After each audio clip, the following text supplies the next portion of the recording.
So we're joined now by Jack Valero, who's co-founder of the media group Catholic Voices, to talk a bit more about this. You know, I put it, Jack, to Ben just then that this was a pretty momentous moment, but it is. It's spiritual and political.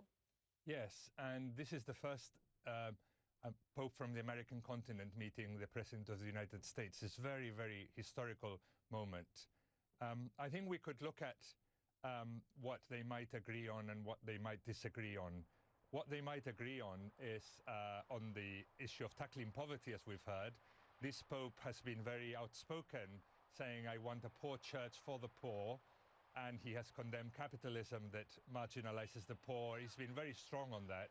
And I think he has talked about not just material destitution, but also moral destitution of those who are addicted to drugs or sex, and spiritual destitution of those who may be alienated from God and suffering. So I think this is a Pope who is very much close to the people, but transcends ideology. He, you know, in South America, he didn't sign up to liberation theology, even though he was very keen on the poor, because he transcends ideology. He is very close to the people. So I think he might talk a lot about that aspect with President Obama, about how to tackle poverty by focusing on the people rather than on ideology. You know what, Jack? There might be some who would say, what difference does it make if the President of the United States and the Pope speak about political issues? So I want to put that to you and try and understand how dynamic the Pope can be when it comes to anything that actually has that political edge, and how far they can move along on issues like that. Well, I don't think the Pope will want to get involved in politics. He transcends politics. He's not talking about politics. He's talking about the kind of ideals that we must have in order to help human beings.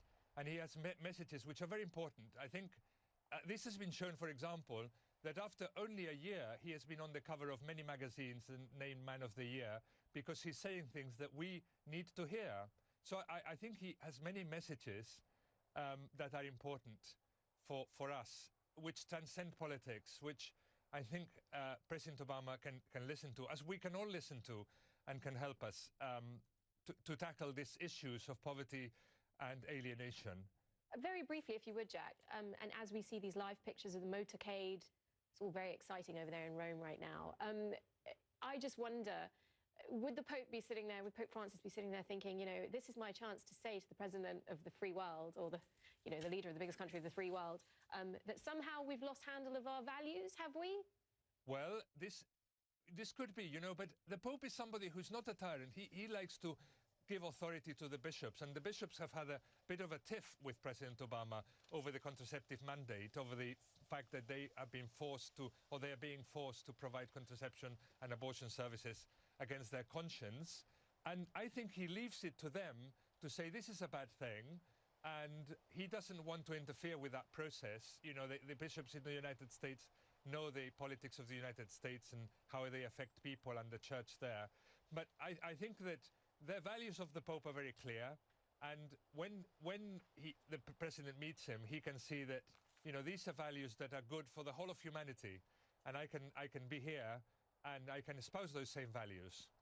Okay, we'll have to leave it there. Jack Valero, co-founder of media group Catholic Voices, thanks so much for joining us on the show.